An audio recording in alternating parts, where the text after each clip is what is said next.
गांव में रहने वाला एक नौजवान लड़का पुरानी बुरी यादों को ना भूल पाने और एक ही चीज के बारे में बार बार सोचने की आदत से परेशान था।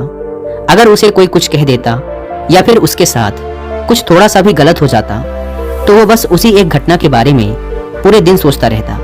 वही बात उसके दिमाग में हर समय घूमती रहती। फिर वो या तो अपने साथ हुई किसी बुरी घटना के लिए अपनी किस्मत और भगवान को कोसता रहता या फिर अपने मन में उस इंसान से बदला लेने के ख्याली पुलाव बनाता रहता जिसने उसे कुछ कह दिया था या उसके साथ कुछ गलत किया था। अपनी इस ज्यादा सोचने की आदत की वजह से ना तो लोगों के साथ उसके अच्छे रिश्ते थे और ना ही वह किसी काम को अच्छे से कर पाता था। वह हर समय तनाव व मानसिक अशांति की स्थिति में रहता। उसकी ऐसी हालत को देखकर उसके एक मित्र ने उसे सलाह दी कि यहाँ पास के ही एक बौद्ध मठ में एक जैन मास्टर रहते हैं, तुम उनके पास जाओ, वो तुम्हारी इस मानसिक समस्या का कोई न कोई समाधान अवश्य बता देंगे। वह नौजवान लड़का जैन मास्टर के पास जाता है और अपनी समस्या उन्हें बताता है कि कैसे वो एक ही घटना के बारे में बार बार सोचता रहता है और पुरानी बुरी बातों व यादों को भूल नहीं पाता।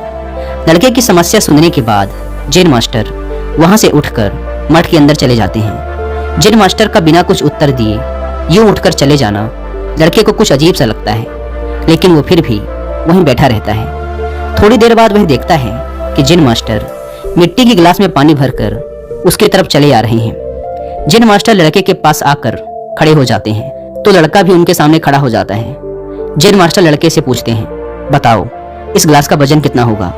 लड़के ने कहा, मैं एकदम सटीक तो नहीं बता सकता, लेकिन इस गिलास का वजन बहुत ही कम है। अब जैन मास्टर ने गंभीर होकर कहा, मेरा प्रश्न ये है कि अगर मैं इस गिलास को थोड़ी देर तक ऐसे ही पकड़कर खड़ा रहूं तो क्या होगा? लड़के ने कहा, कुछ भी नहीं होगा। जैन मास्टर ने फिर पूछा, अगर मैं इस गिलास को इसी तरह 1 घंटे तक पकड़ कर रखूं तो क्या होगा? आपके हाथ में दर्द होना शुरू हो जाएगा। लड़के ने कहा। जैन मास्टर ने फिर प्रश्न किया, अगर मैं इस गिलास को ठीक इसी तरह पूरे दिन पकड़ कर रखूं तब क्या होगा? आपके हाथ में बहुत ही भयंकर दर्द होना शुरू हो जाएगा। आपका हाथ सुन्न भी हो सकता है, आपकी मांसपेशियों में भारी तनाव आ सकता है और यहाँ तक कि आपके हाथ को लकवा भी मार सकता है। लड़के ने गंभीर शब्दों में कहा। जैन मास्टर ने कहा, बहुत बढ़िया, लेकिन क्या इस दौरान ग्लास का वजन बदला? लड़के ने कहा, नहीं, वजन तो नहीं बढ़ा। तब भला हाथ में दर्द और मांसपेशियों में तनाव क्यों आया? जैन मास्टर ने पूछा। बहुत समय तक पकड़े रहने के कारण, लड़के ने जवाब दिया। जैन मास्टर ने फिर प्रश्न किया, अब इस दर्द से छुटकारा पाने के लिए मैं क्या करूं? ग्लास को नीचे रख दीजिए। लड़के ने कहा। जैन मास्टर ने कहा, बिल्कुल सही, और जीवन की परेशानियां भी कुछ इसी तरह होती हैं। इन्हें कुछ देर तक अपने दिमाग में रखिए और लगेगा कि सब कुछ ठीक है।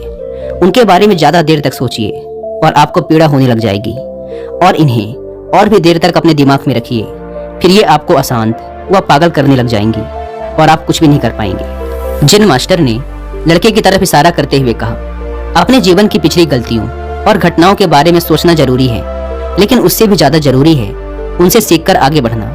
अगर तुम एक ही बात को पकड़कर बैठे रहते हो तो ठीक उस गिलास की तरह ये भी तुम्हारे जीवन में दर्द पैदा कर देगा। अगर तुम आज अपने अतीत को लेकर बैठे रहते हो तो ये आज भी तुम्हारे हाथ से निकल जाएगा और फिर तुम भविष्य में इसके लिए पश्चाताप करोगे। तुम अपने अतीत के लिए जैसा इंसान बनना चाहते हो या फिर जिन गलतियों के लिए पश्चाताप कर रहे हो तो तुम आज से ही वैसा इंसान बनने का प्रयास करो और कोशिश करो कि आज तुम वैसी गलतियां ना करो जिसके लिए तुम्हें भविष्य में पछताना पड़े।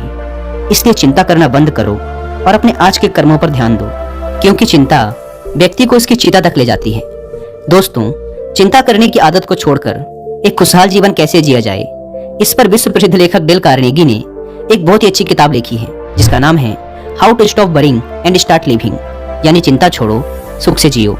अब तक 10 मिलियन से ज्यादा लोग इस किताब को पढ़ चुके हैं, और अगर आपके पास इसे पढ़ने का टाइम नहीं है तो आप हिंदी में इस पूरी किताब को सुन भी सकते हैं कुकू एफएम ऐप पर। इस किताब में चिंता करने की आदत से छुटकारा पाने के कई सारे तरीके बताए गए हैं।